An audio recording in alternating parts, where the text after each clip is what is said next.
Alright guys, what's going on? I am going to upload the last Alliance War season.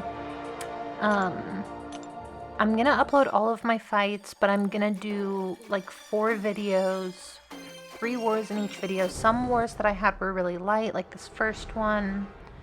Some of the wars I had like a little bit more fights, and I'll kind of explain that as I get there. But I actually had kind of an interesting season, so I did want to upload it.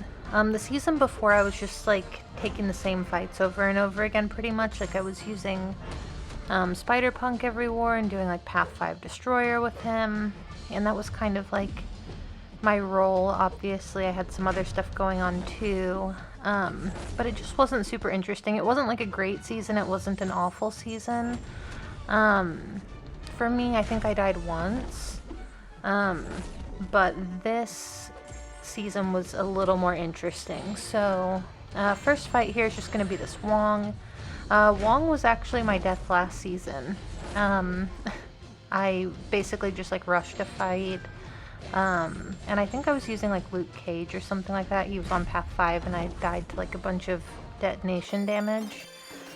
But yeah, nothing super interesting there. This fight isn't very interesting either, and I didn't play it very well.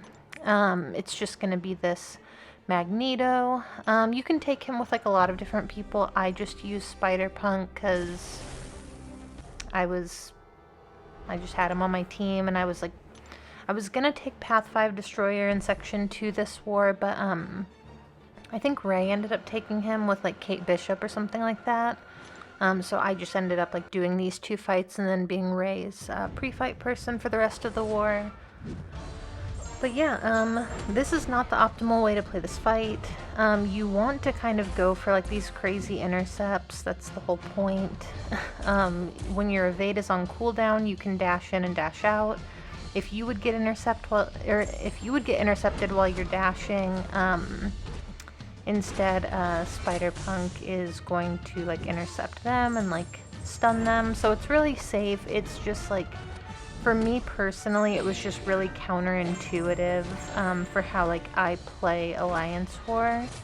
Like I try to play super safe and like, you know, just really cautious all the time.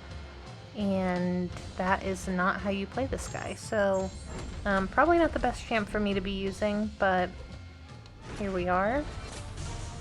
So yeah, like right here, I should have just like dashed in and gone for an intercept, but I didn't. I'm like waiting for my like little counter evade thing to come back whenever he is regenerating, because he's unblockable.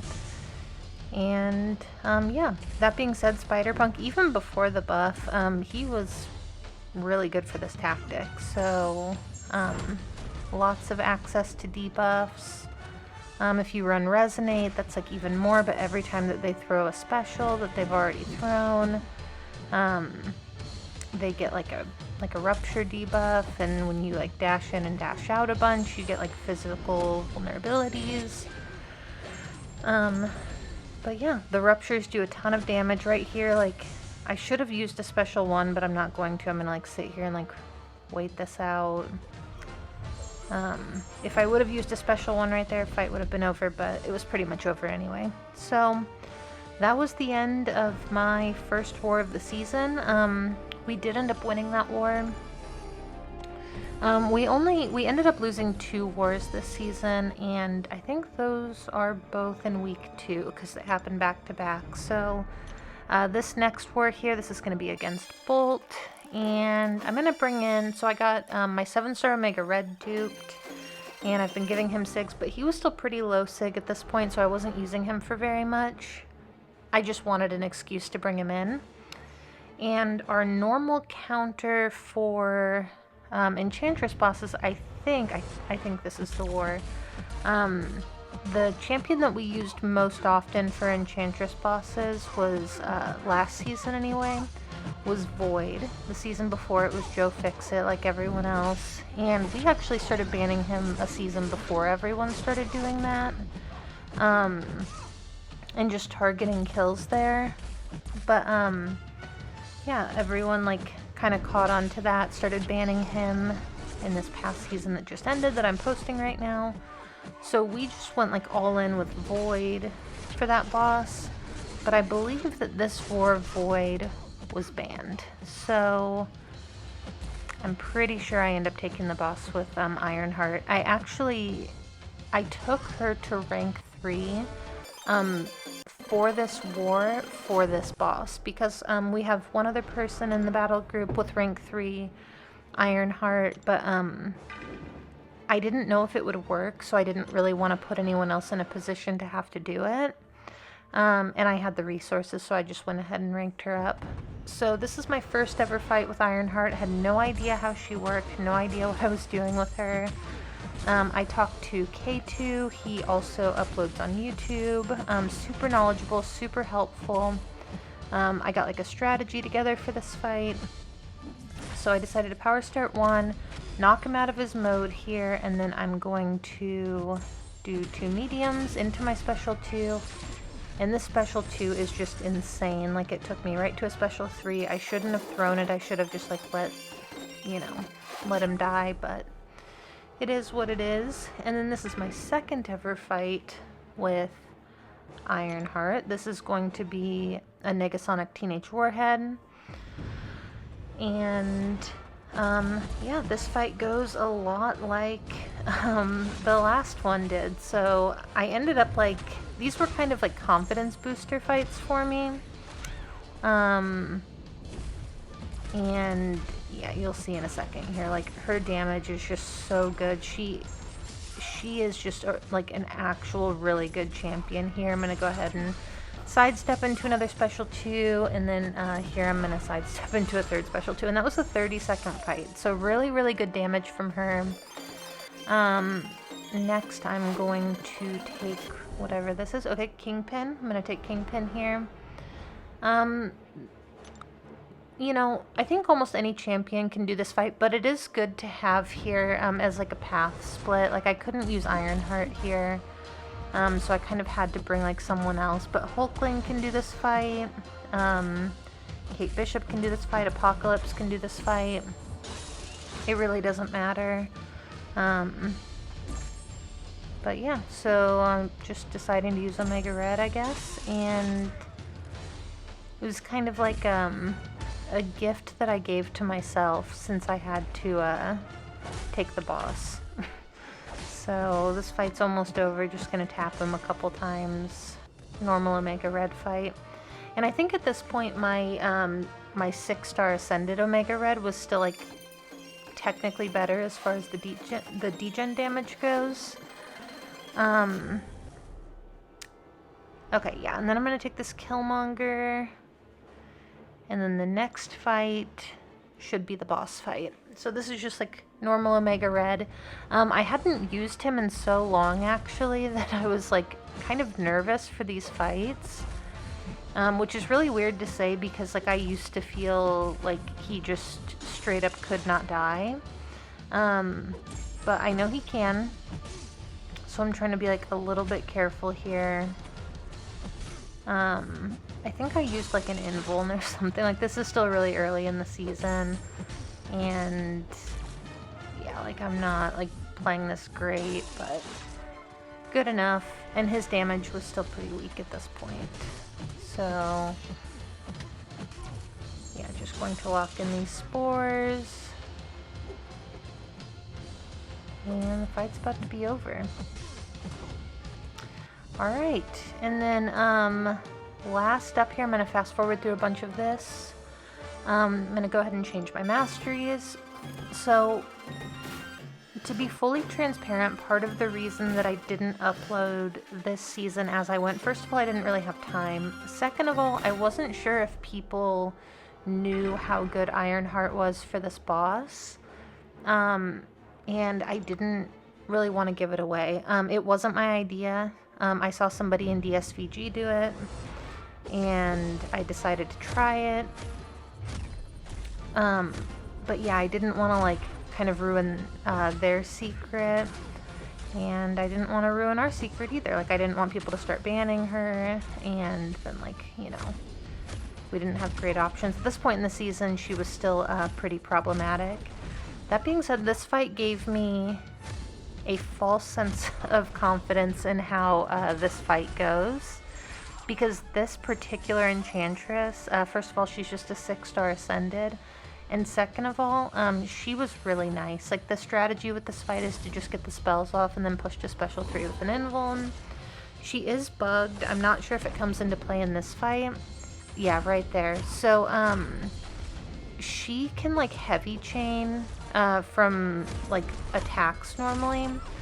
The issue is that she shouldn't be able to do it from her special 3 animation, but she currently can. So, a little bit annoying. I just, like, lost my invuln because of it. And that happens, like, pretty often. I'm trying to see, do I take damage here? I do, but yeah, barely any. Again, just a rank 3 6-star. Or I'm sorry, a rank 5 ascended 6-star versus a rank 3 7-star. And I'm running like Despair and Equity and Resonate and all of that stuff. So here we go. She's very nice. She could have thrown her special 1 right there, but she decided not to. And here I'm going to go ahead and use my Striker. And special 1 should end the fight. So again, we won that war as well. I felt really good after that fight about the bosses moving forward.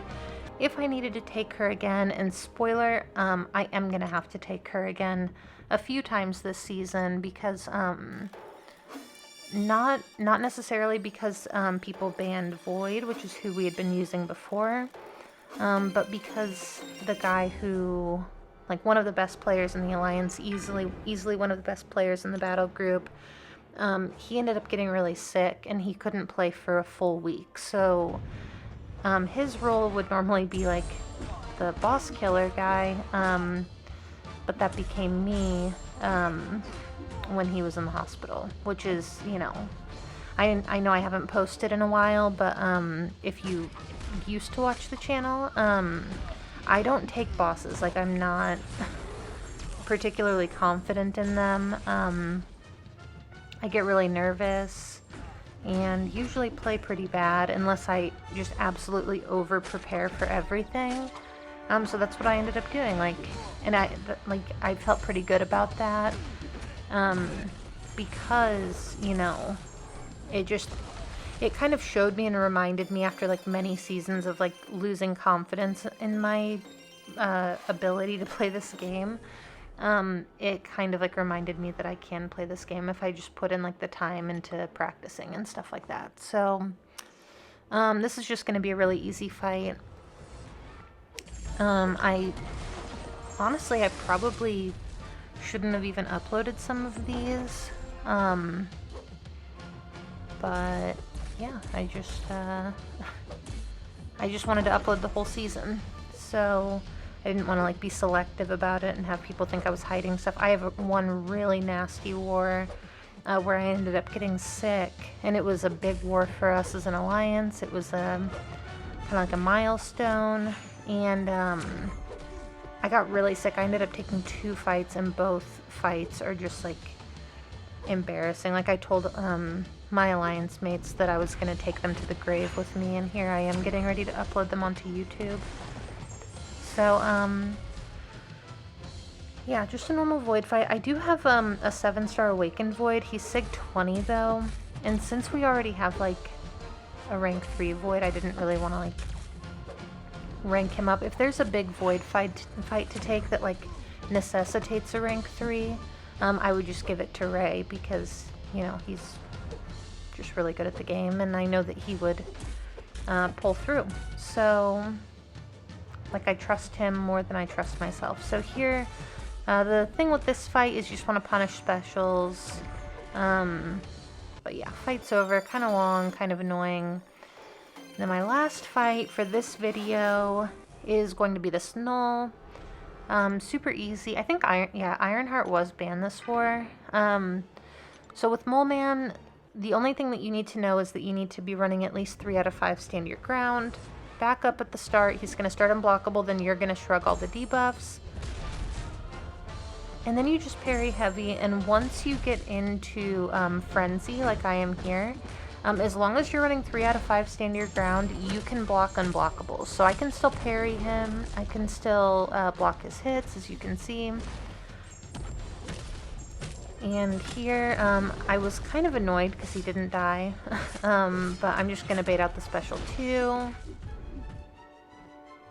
And go for my last special 2, and that's going to do it. So, end of my video. Stay tuned, I'm going to post the next 3 coming up shortly. Thank you guys for watching.